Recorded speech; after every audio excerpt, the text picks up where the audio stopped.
राधे राधे। मैं ना तो तुम्हारी महंगी भेंट से प्रसन्न होता हूँ, ना दिखावटी दान दलायुता से। अगर मेरे मन को हरना है तो मुझे प्रेम से पुकारो, मैं हाजिर हो जाऊंगा।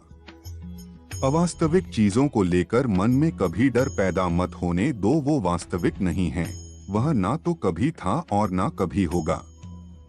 इसके विपरीत जो वास्तविक है वह हमेशा से था और उसे ना तो बदला जा सकता है ना कभी नष्ट किया जा सकता है। जो मनुष्य किसी अच्छे काम में लगा हुआ होता है, आने वाले समय में उसका अंत कभी बुरा नहीं होता है। मनुष्य अपनी 3 प्रमुख कृतियों द्वारा नरक के द्वारा पर पहुंचता है। वे तीनों कृतियां काम, क्रोध और लोभ हैं। मनुष्य का समस्त निर्माण उसके विश्वास के फलस्वरूप होता है। जैसा वह सोचता है उसी के अनुरूप वह बनता है। परिवर्तन इस संसार का नियम है। एक नजर में तुम असीम संपत्ति के मालिक बन सकते हो, दूसरी नजर में तुम दरिद्र बन सकते हो। किसी से सच्चा प्रेम होना शुद्धता और दिव्यता का प्रतीक है। जो कुछ भी हुआ है उसमें तेरा कोई योगदान नहीं है, इसलिए तुम्हारी सारी परेशानियां व्यर्थ हैं। हर चीज की शुरुआत मुझसे होती है और खत्म भी मुझ पर आकर ही होती है। इंद्रियों से मिलने वाला सुख सच्चा नहीं होता है। इंद्रियों का सुख पहले तुमको अमृत की मिठास देगा, लेकिन बाद में तुम्हारा विनाश कर देगा। तुम अपने जीवन को सार्थक बना सकते हो, लेकिन इसके लिए तुम्हें मेरी शरण में आना पड़ेगा। अगर तुम्हें मेरी बातें अटपटी लगती हैं, तो तुम्हें अपने नजरिए को बदलने की जरूरत है। अभी तुम चीजों को उस तरह से नहीं देखते हो जिस तरह मैं देखता हूँ। अगर एक बार तुमने मुझ पर विश्वास कर लिया तो तुम्हें जीवन में कभी निराश होना नहीं पड़ेगा। एक बार जो मुझ पर विश्वास करता है उसको मैं कभी छोड़ता नहीं हूँ। जो मेरे भक्तों के साथ धोखा करता है उसके लिए मैं सबसे बड़ा शत्रु हूँ। अगर किसी ने मेरे भक्त को एक बार भी धोखा दिया तो जन्मों जन्मों तक मैं उसका उद्धार नहीं करता हूँ। इस देवत्व का सर्वोच्च मैं हूँ, सब कुछ मुझ पर निर्भर है। अगर तुमने मेरे बारे में जान लिया तो तुम्हारा कल्याण निश्चित है। मैं हर दिल को एक मंदिर की तरह देखता हूँ। जो दिल जितना सुंदर होता है वहाँ मैं उतना ही अधिक ठहरता हूँ। भगवान श्री कृष्ण के चरण कमल इतने पवित्र हैं कि जो कोई उनकी शरण लेता है तुरंत शुद्ध हो जाता है। इस दुनिया में तुम प्रेम सभी से करो, लेकिन पूर्ण रूप से विश्वास किसी पर मत करो। अगर तुमको भरोसा करना है तो केवल कृष्ण पर करो। मन बड़ा चंचल है, इसलिए अपने मन को स्थिर रखो, उसको कभी व्यथित मत होने दो। आपने जो कुछ भी किया वह आपके साथ एक दाग की तरह चलेगा, इसलिए अपने कर्म में शुद्धि लाओ। बुरे विचार मन को दुखी और परेशान कर सकते हैं, लेकिन जब आप कृष्ण में विश्वास करते हैं तो कृष्ण स्वयं आपकी सब परेशानियां दूर करने आते हैं। मैंने अभी तक तुम्हारे शरण में आने के प्रस्ताव को स्वीकार नहीं किया है, क्योंकि तुमने अभी तक पूर्ण रूप से समर्पण नहीं किया है। जब तुम शुरुआत करोगे तो स्वाभाविक रूप से तुमको असफलता मिल सकती है। कई बार तुमको गिरना भी पड़ सकता है, लेकिन इसका मतलब यह नहीं होना चाहिए कि तुम उस काम को करना छोड़ दो। एक समय आएगा जब तुम परिपूर्ण हो जाओगे और तुम्हारे सभी काम सफल हो जाएंगे। इस काम में मैं हमेशा तुम्हारे साथ खड़ा रहूंगा। मैं तुम्हारे हर छोटे बड़े कर्म में साथ दूंगा। तुम्हारा जो दिल करे उसको करो, लेकिन नम्रता और सरलता के साथ करना, अहंकार के साथ नहीं। एक उपहार तब शुद्ध होता है जब उसको सच्चे दिल से सही व्यक्ति को सही समय पर दिया जाता है और बदले में कोई दूसरी उम्मीद नहीं करते हैं। कड़े संघर्ष के बाद प्राप्त होने वाला सुख जिसने आपके दुखों का अंत किया है। ऐसे संघर्ष का पहला कदम आपको कड़वे जहर के समान लगता है और अंत में आपको अमृत की प्राप्ति होती है। इस तरह का सुख केवल मन की शांति से प्राप्त हो सकता है। इस धरती पर आने के बाद आपका मुख्य उद्देश्य यहाँ से मुक्त होना है। केवल वही मनुष्य मुक्त हो सकता है जो अपने कर्मों में दृढ़ संकल्प के साथ स्थिर है और सुख दुख को समान रूप से सहन करता है। जो मनुष्य अपनी आत्मा की बात सुन सकता है वह मुझसे बात कर सकता है और देख भी सकता है। अपने सभी कर्मों को कृष्ण पर केंद्रित होकर करो, आसक्ति को त्याग दो, सफलता और असफलता को एक समान दृष्टि के साथ देखो, क्योंकि आध्यात्मिकता का अर्थ ही होता है संभाव। वह मनुष्य जिसने घृणा को त्याग दिया, जो सभी प्राणियों के साथ समान व्यवहार करता है, जो सुख दुख और दर्द पीड़ा से अप्रभावित हैं, जिसके अंदर करुणा भरी हुई है और मन शांत है, उसने सही मायने में मुझे प्राप्त कर लिया है। यही वह मनुष्य है जिसको मैं सबसे अधिक पसंद करता हूँ।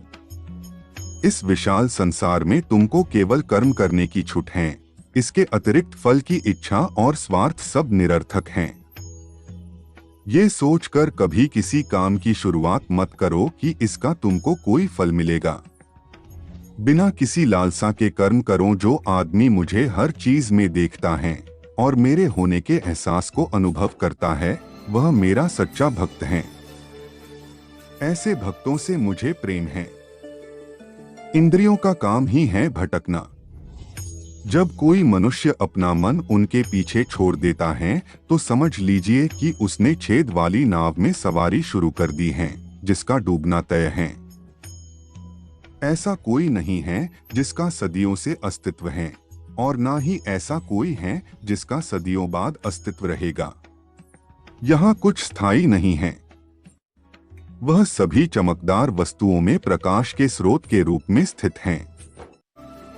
वह सभी प्रकार के अंधकार से परे और अव्यक्त हैं।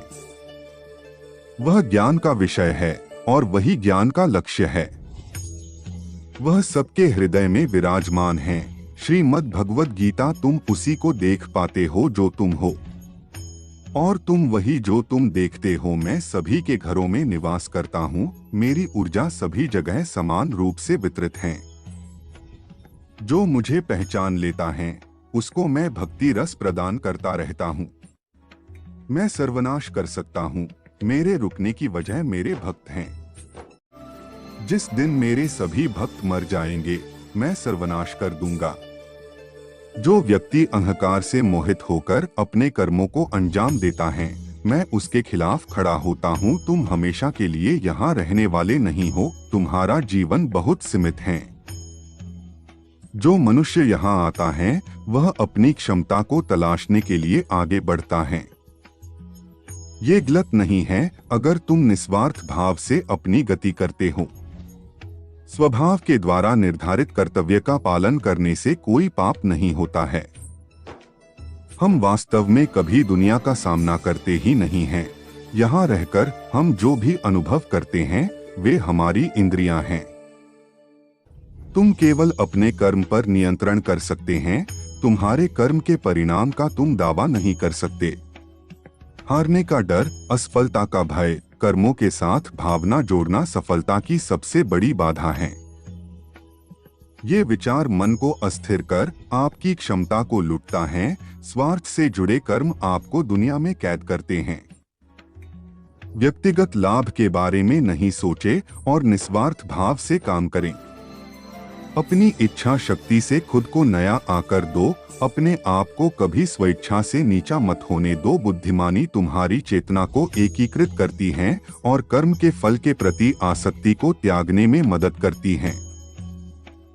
दूसरों के सुख दुख पर कोई यदि इस प्रकार प्रतिक्रिया देता है जैसे वे उसके अपने हैं, तो उस व्यक्ति को सच्चा आध्यात्मिक मान सकते हैं। मैं हर समय से यहाँ पर था। ऐसा कोई समय नहीं है जब मैं यहाँ नहीं था। मैं समस्त भूत में भी विद्यमान था और समस्त भविष्य में मेरा विद्यमान रहेगा। दुनिया का सबसे बड़ा पापी अगर समर्पण के साथ मेरी सच्ची उपासना करे तो मैं उसको भी शुद्ध कर देता हूँ। वे लोग जो केवल कर्म के फल की इच्छा से प्रेरित होते हैं वे अक्सर दुखी रहते हैं।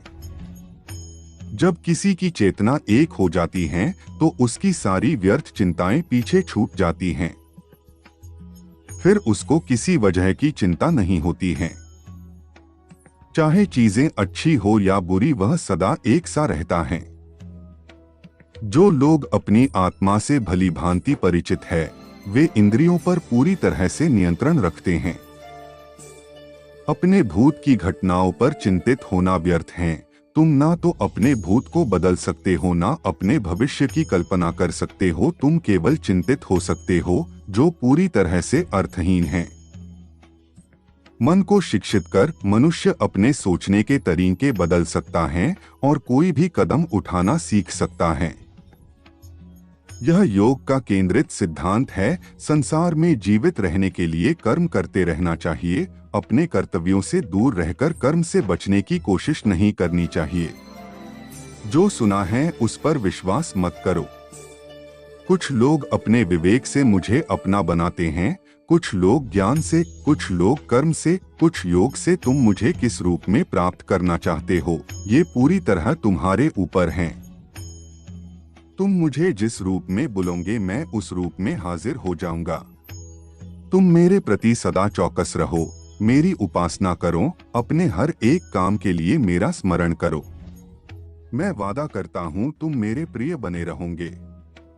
जो मरे प्रिय हैं, उनको मौत का भय नहीं रहता है।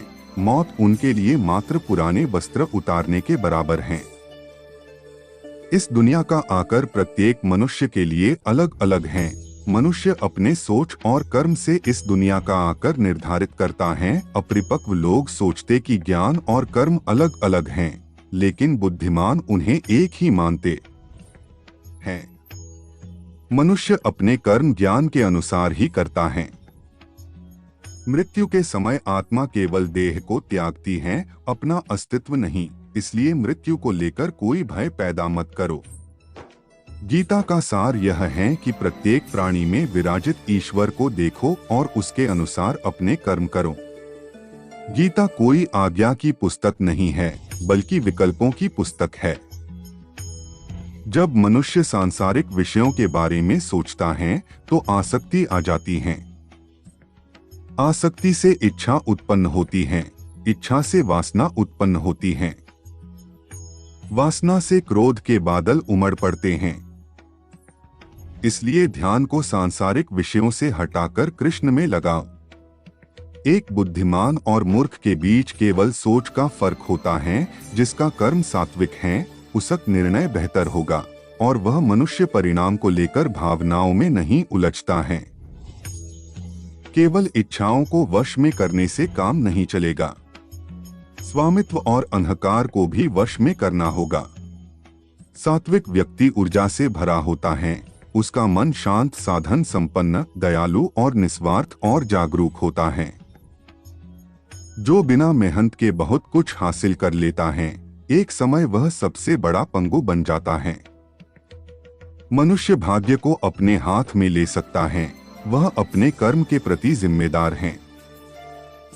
अगर किसी तरह वह अपने कर्मों का नियंत्रण करना सीख जाए तो भाग्य उसके नियंत्रण में आ सकता है। कृष्ण की छवि अनिवार्य रूप से सभी मानव जाति में पाई जाती है। कृष्ण सभी के पास संपूर्ण रूप से स्थित हैं, क्योंकि कृष्ण की छवि ही पूरे मानव जगत का स्रोत है। सुख तीन प्रकार एक होते हैं: निरंतर प्रयास से मिलने वाला सुख, इंद्रियों से मिलने वाला सुख, तामसिक सुख। गीता स्वयं के भीतर का युद्ध है, जहां आत्म निपुणता के लिए संघर्ष किया जाता है। मृत्यु के समय जो मन में रहता है, उसी से मृत्यु का स्थान तय होता है। जो मृत्यु के समय कृष्ण का स्मरण करते हैं, वे निश्चित ही कृष्ण के पास जाते हैं। इस पर कोई संदेह नहीं करे। मेरा अंश सभी में समान रूप से विद्यमान है, इसलिए सभी एक ही हैं। मनुष्य को निडर, शुद्ध और आध्यात्मिक बनना चाहिए। जीवन का आनंद लो, उदार दिल से बातें करो, किसी पर क्रोध मत करो, किसी का अहित मत सोचो, सभी के सद्भाव के साथ पेश आओ। कर्म का नियम कहता है कि प्रत्येक घटना का एक कारण और प्रभाव होता है। समान रूप से किए गए कार्य के परिणाम अलग अलग हो सकते हैं। यह केवल इस बात पर निर्भर करता है कि वह कर्म करता किस प्रकार है।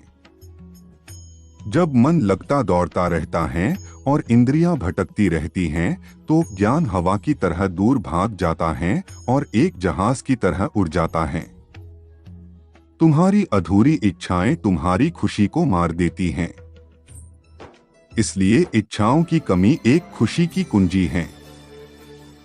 सबसे बड़ा हत्यारा समय है। समय सब कुछ मार देता है। शांत मन, नम्रता, संयम और पवित्रता मन के अनुशासन हैं। मन चंचलता से भटकता रहता है, यह तुम्हारी एक नहीं सुनेगा। हर बार जब मन गलत व्यवहार करता है तो मन को अपनी बुद्धि से मध्य स्थिति में लेकर आओ। भगवत गीता हिंदू धर्म का सबसे महान ग्रंथ है। गीता ज्ञान, अंतर्दृष्टि और प्रतिभा से ओतप्रोत है। वह काम जिसकी शुरुआत किसी अच्छे उद्देश्य के लिए की गई हो, उसका अंत कभी बुरा नहीं होता है। इंद्रियां शरीर से ऊंची हैं, मन इंद्रियों से ऊंचा है, बुद्धि मन से भी ऊपर है और बुद्धि के ऊपर आत्मा है जो कि सर्वोच्च है।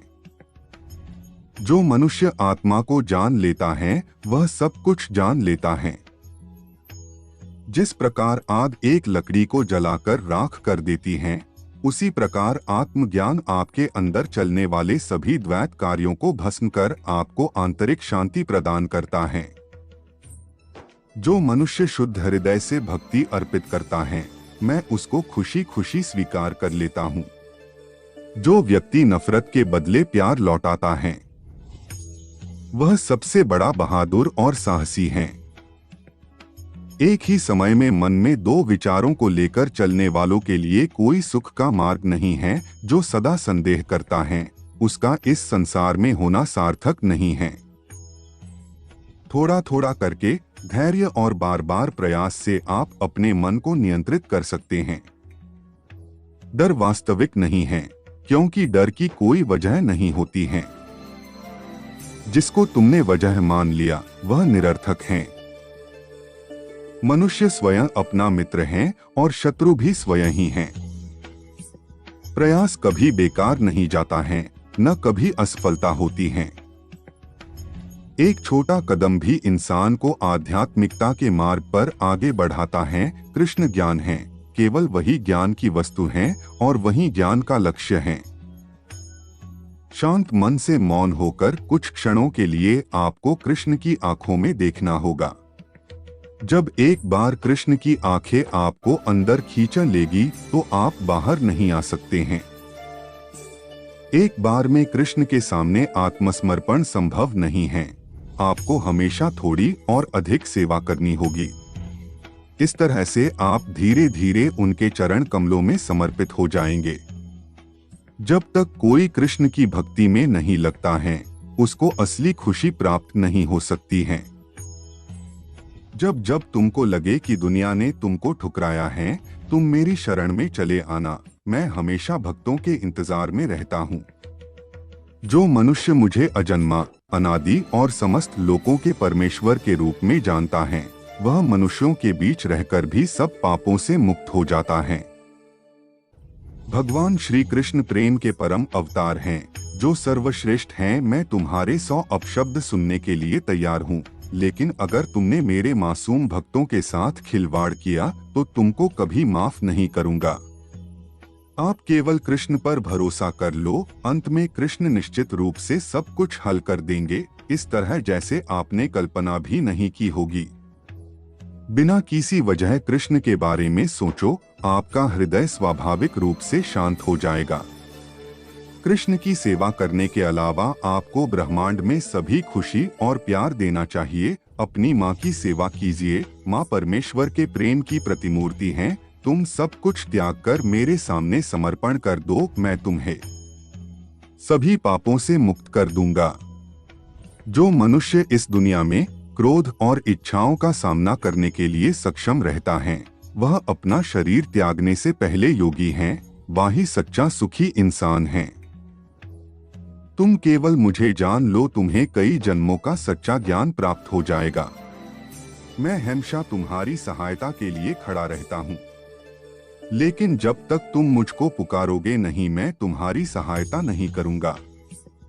जो निरंतर योगाभ्यास करता है, जिसका मन किसी और चीज के बारे में नहीं सोचता, निरंतर मेरा ध्यान करता है, वह परम दिव्य पुरुष को प्राप्त करता है। निस्वार्थ प्रेम से मेरी सेवा करने से पुरुष या स्त्री गुणों से परे हो जाते हैं। ऐसा व्यक्ति ब्रह्मा को जानने के योग्य है। न यजमान और न ही महर्षि मेरी उत्पत्ति का कारण जानते हैं, उनका निर्माण भी मुझसे ही संभव है। मेरी शरण में बैठे योगी को चाहिए कि मन को एकाग्र कर समस्त विचारों और क्रियाओं को नियंत्रित कर मन को शुद्ध करने का प्रयास करें। मन के भ्रमित होने पर तर्क नष्ट हो जाता है। जब तर्क नष्ट हो जाता है तो मनुष्य नीचे गिर जाता है। यह सच है कि मैं एक ही समय में हर प्राणी में मौजूद हूँ, जिसमें किसी प्रकार की आसक्ति नहीं है। वह निश्चित ही दूसरों से प्रेम कर सकता है, क्योंकि उसका प्रेम शुद्ध और दिव्य है। शांति से सभी दुखों का नाश हो जाता है। ऐसे शांत चित्त व्यक्ति की बुद्धि पूर्णतः स्थिर हो जाती है। बिना विचार किए अज्ञानी लोग अपने लाभ के लिए काम करते हैं, बुद्धिमान लोग पृथ्वी के कल्याण के लिए काम करते हैं। जिस प्रकार धूल एक दर्पण को ढक लेती है, उसी प्रकार क्रोध बुद्धि को अस्पष्ट कर देती है। यदि आपको भगवान श्री कृष्ण के बारे में दिए गए ये कथन पसंद आए हो तो प्लीज इसे अपने दोस्तों के साथ जरूर शेयर करें। राधे राधे राधे राधे।